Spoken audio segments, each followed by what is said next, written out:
How you guys doing? And we're getting some work done on the 1970 Roadrunner, and I want to show you guys the Bondo.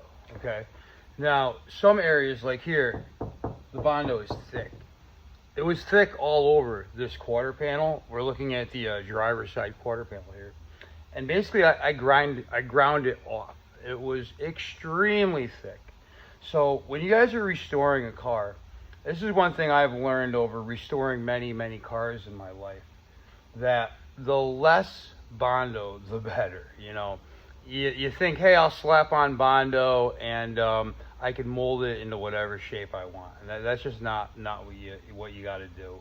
You need to get the metal pretty much there. So the dimensions and the shape that you want of your vehicle.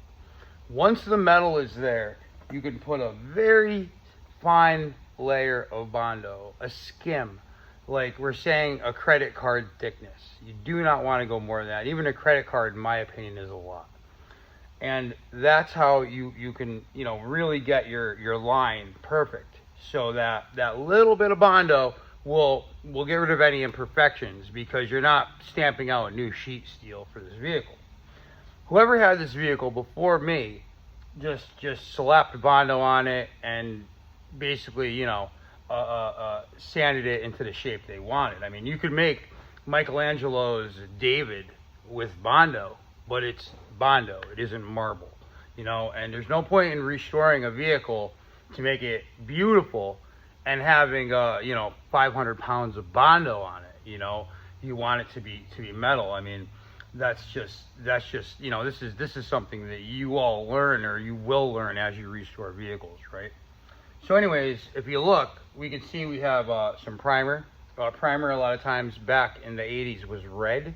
So when you see red, it's not necessarily a paint job. It could be a primer. It could be, it could be paint. But we see a couple layers of black. So we see a modern black, and then we see an older black. We see a factory bond or factory primer. We see Bondo, and it's just a matter of getting rid of all the work that other people did trying to restore this vehicle. Next, I'm going to show you one of the factory lines. Now, a lot of these cars, when they were made in the factory, they used lead, and they would melt lead in the factory seams where quarter panels meet other quarter panels, right? And that lead isn't always perfect. So they would put factory Bondo, and that factory Bondo is extremely hard. It's really good stuff. And you don't want to grind that factory Bondo away.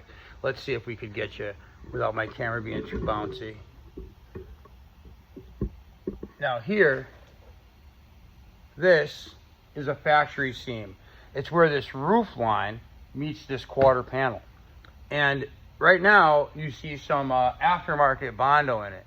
The factory Bondo is like a dark gray blue color, right? And then underneath that, it's lead. They would actually melt lead to make those seams really sturdy. And then they would use that factory. I mean, obviously it's not called Bondo. There's some name for it, which I don't know. And that's how they would get it so it lasts. And when you slap on inches of Bondo, it doesn't have the durability that a car does coming out of the factory. So just because you could restore a car and it looks beautiful, if it doesn't last, what's the point of putting all that work into it? You know what I mean? That's why I feel that really using as little Bondo as possible is super important. Because when you have Bondo, it could crack, it could warp. You get a little bit of water in there. It ages at a different rate than the metal. I mean, it's two different materials, So, anyways, that's what I want to do to let you guys know. That's where I am. And in the next couple days, we're going to go over some more of the me covering up the chrome and the windows for sandblasting. And this Roadrunner is going to look mint. Let me know what color you guys think we should paint it.